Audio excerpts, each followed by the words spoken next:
Alright guys, welcome back to what is finally final assembly on this thing. I made a lot of progress that hasn't happened on video. What I've done is I've changed the LED lighting in the vehicle. This is a release series 1.0 and they came in hot lava orange. They had a strut tower brace. They had orange lighting inside, orange accents on the interior, and the orange lighting was just kind of dull. So I wanted to update that, and not only update the interior lighting, I wanted those lights to function as a white interior light that would illuminate the interior when the doors are open or when I flip the switch for it. So those will work in conjunction with lighting for the subwoofers that will go up here. So that's all taken care of. I decided to add a center console with wireless charging on it. So I've been working on that. And today I'm finally getting assembly done. I had to bring my wife down and get an extra set of hands on this because when I built this, everything was perfect tolerances. I mean, aluminum masking tape, I put down, built everything was a perfect fit. But then I upholstered all the pieces, the B pillars, this piece between the C and D pillar, those got wrapped in this suede headliner material. And then I wrapped the side panels themselves, so all the parts grew in dimension, which made them a more difficult fit to get into the vehicle. Now, I had the side panels in and out of the vehicle by myself with this baffle, but the issue is when everything grew, the tolerances were so tight that I almost couldn't get this guy in. So it's in, and now what I'm going to do is use Titebond and put that at all of the joints between, I say all of the joints, there's 3 sections here that need to get glue. And I've already drilled everything for Craig screws or pocket hole screws. So the sidewalls to the floor are going to get pocket hole screws. The baffle, both the part that comes up behind the seat and the part where the subs mount, those will get pocket hole screws into the sidewalls. And of course I have the brace here. Once those are in, I will come back in with additional bracing to go inside this, and I'll go over all of those with construction adhesive at the seams. So overall should be very stout. I don't want anything to let go because it is going to be a nightmare to work on once this vertical wall section is in. So yeah, that is where I am, and I'm going to show you guys progress on this. So here we go.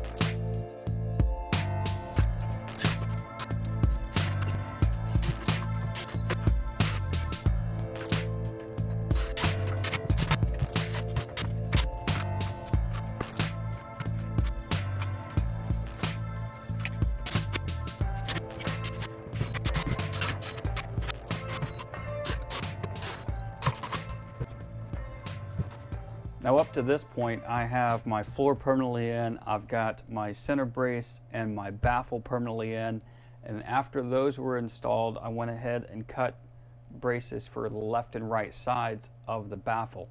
And even though everything is Craig together as far as the side panels to the floor and the baffle to the side panels, I wanted to add those braces on the left and right sides to support the moving mass of the 24s, because otherwise it would just be the Titebond, the wood glue, and the Craig screws over here supporting things.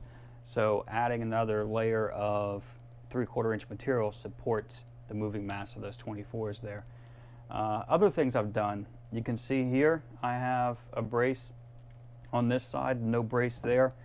So going over that, I made these guys, and just a pair of them.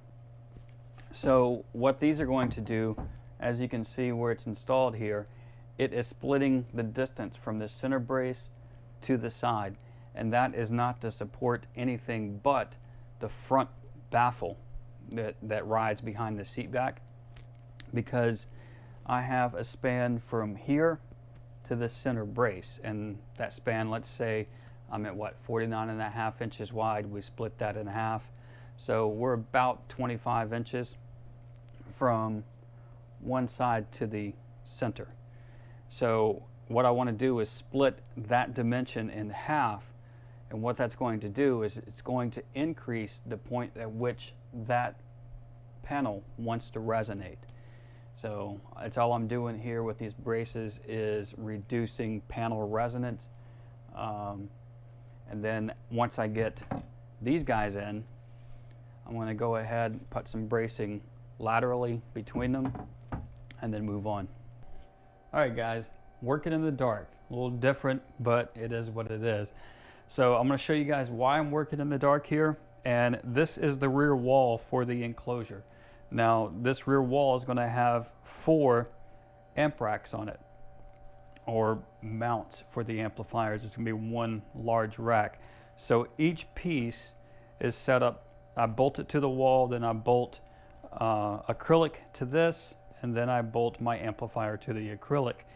So with this being here, I wanted to add these guys, which are just acrylic shelves. I wanted an acrylic shelf on each one, but I wanted to do something with that acrylic. Now typically when you edge light acrylic, it will glow around the edges. I didn't want it to glow just around the edges. I wanted the entire piece of acrylic to glow a lot like this. So this is how I want the amp rack to look. I want all of the trays to glow. So I'm going to show you guys how I'm doing this, and it's silly, easy, just stupid easy to do. So it looks cool, a little bit different, and it's not a pain to keep clean.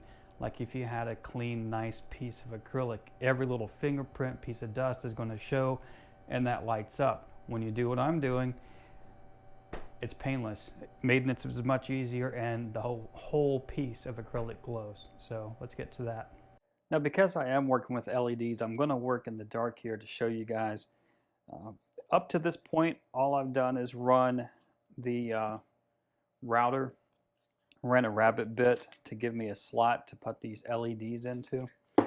And after I cut the LEDs to length and soldered my power leads onto them, I used E6000 to glue the LEDs into the rabbit slot.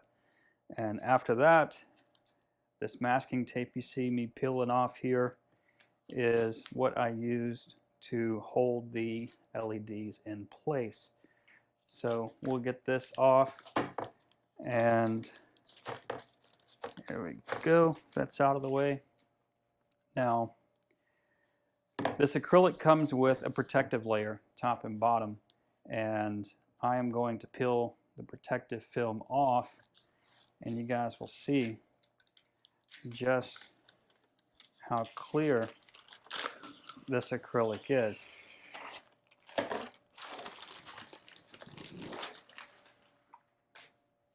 Alright, so you guys should be able to see that. It's really, really clear. Now, if I add power to this,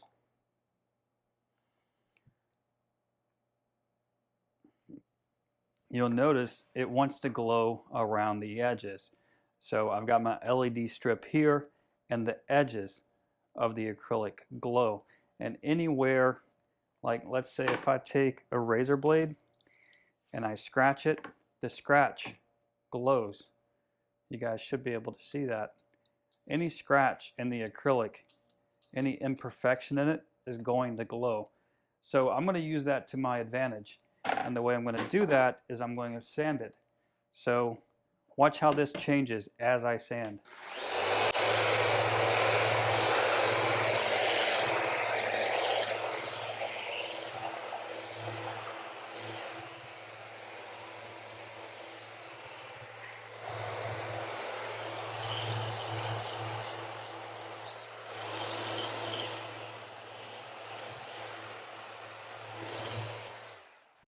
And now this is the point where the transmitter for my microphone died, so I lost all audio.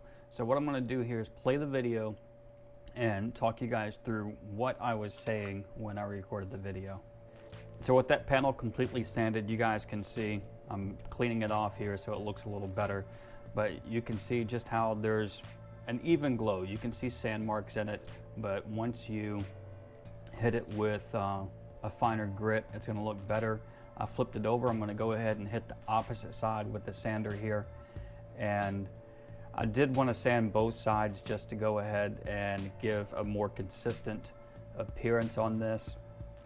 So this is really easy. I'm using a Festool Rotex here, which runs in a rotary mode, and it also operates in random orbit. So for this, I'm using it in rotary mode where it's just going clockwise, and I think I'm using 80 grit here. It doesn't have to be anything special. You're just scuffing it so that it does have a nice even glow across the surface.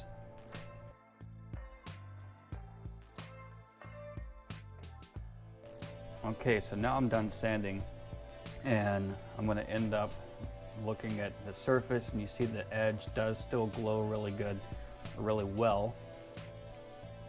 So I'm looking here, and you can see that the surface does have a good glow to it. The white light kind of drowns some of it out, but the edge here has machine marks on it from, say, the router or the table saw. So I want to get rid of those machine marks because it's inconsistent lighting on the edge. So the next thing I'm going to do, you can see it right there, the inconsistency. So the next thing I'm going to do is sand the edges and get rid of the inconsistent finish on the edges that's left from both the table saw and the router bit. And once I knock those off, this will glow nice and even around the edges as well.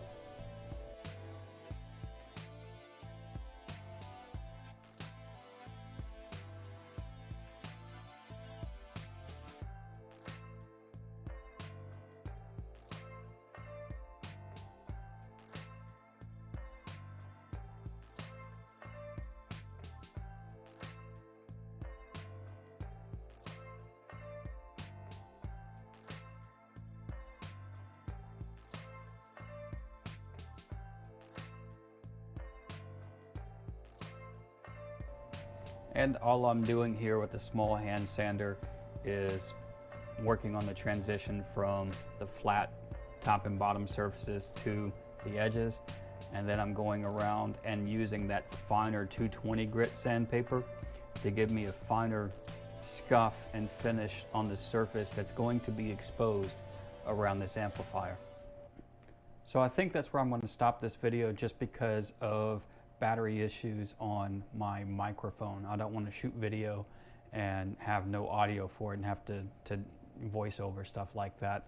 So at this point, I have the amp rack to go together, which means I need to lay out locations for each individual piece here, get those on there, plan cabling through the amp rack, which you guys will see, and then get the wall of the amp rack in place, and then I can mount everything.